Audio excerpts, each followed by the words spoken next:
Hi guys, welcome back to my channel. I hope that you're all really well. My name is Lucy for those of you that are new here, and I've got a son called Harry who is 3.5, and Harry was born profoundly deaf and he wears cochlear implants. So I will leave a few videos below about his hearing loss and our story in case you wanted to catch up. So in today's video I wanted to talk about the fact that Harry's cochlear implant is waterproof, and it is the only cochlear implant available at the moment, as far as I'm aware, that can be fully submerged in water without having like a plastic casing around it or any sort of other special equipment. So I just wanted to talk to you about why having a waterproof cochlear implant was so important to us. I'm hoping this video will be really helpful for anybody that might just want to know a little bit more about cochlear implants and putting them in water, but mainly for parents that are choosing a cochlear implant for their child, or if you're choosing a cochlear implant for yourself.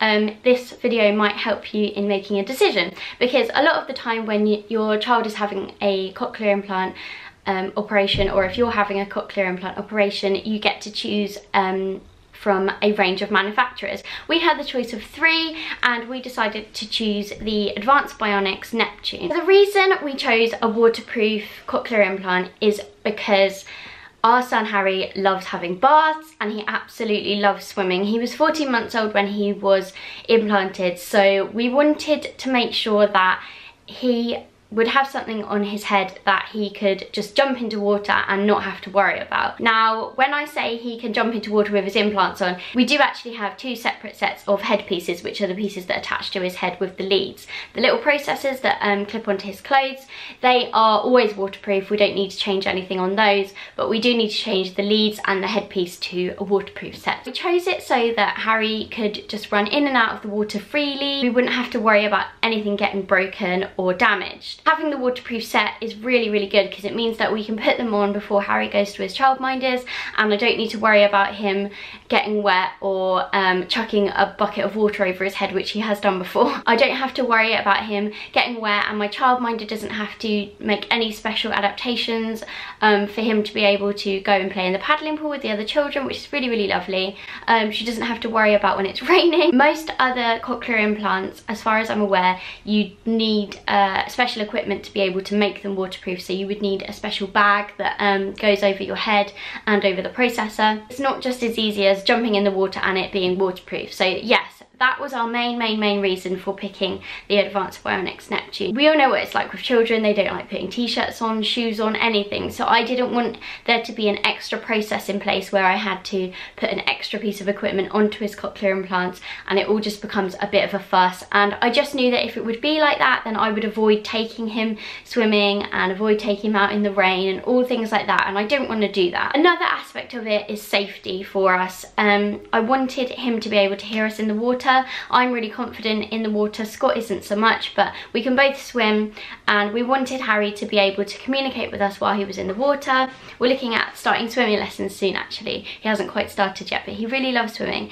and I wanted him to be able to do swimming lessons just like any other child without having to rely on lip reading and sign, because obviously that's quite hard when you're swimming, trying to sign at the same time. I also think that you have to think about things like if he was walking near a river and fell in, would he be able to communicate with somebody to you know, be able to get some help. So many people give us the strangest looks. I mean, we get funny looks anyway because cochlear implants aren't something you see every day, but we get the strangest looks, especially while swimming, because obviously most people see like an electrical product and you just wouldn't think that it was waterproof. Most electrical products aren't.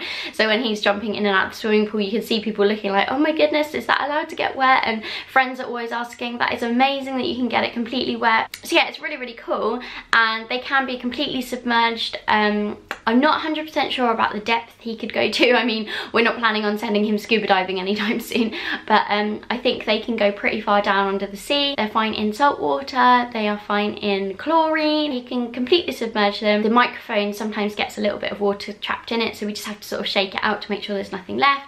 And they do go into a dry box every night anyway, but we have to make sure that they obviously definitely go in that dry box that night just to absorb any excess moisture that's in there. But other than that, there's no real care tips for them. They are just like the normal non-waterproof version, I mean, we check them all the time anyway. If you have a child with a cochlear implant, you will know you have to check them regularly to make sure they are working. But yeah, other than sort of like just making sure that they are dry once you come out of the water and that nothing's blocking the microphone, there isn't really any extra care tips involved. So the waterproof lead and headpiece are slightly different to the non-waterproof version in the fact that the headpiece is quite thick. It's probably double the thickness of his normal ones. They don't really stand out anymore, I mean you can see them anyway, but yeah, they are quite thick and a little bit more robust than the non-waterproof version, and I think that's just so that they stay on his head a little bit better in the water, which they do stay on really, really well actually. So that's it really, that's the main reason that we chose the Advanced Bionics Neptune. I also like the fact that the processor, which would normally be seen behind the ear like a hearing aid with other cochlear implants, the processor is separate, so I can clip it onto his clothes. He doesn't have to wear anything behind his little ears. That's just the main reasons that we chose the Advanced Bionics Neptune. I would make the decision again in a heartbeat. I'm absolutely so pleased that we went for the Neptune because it's just so easy. Like I said, it's just so easy not to have to worry about him getting his ears wet. We like to travel, so going on holiday is so easy. We don't have to take like a ton of extra equipment to make them waterproof because they already are. So thanks for watching guys, just a short video from me today. Let me know if you have any other videos that you would like to see about hearing loss. I've had some really, really good suggestions. I will look forward to seeing you in my next video.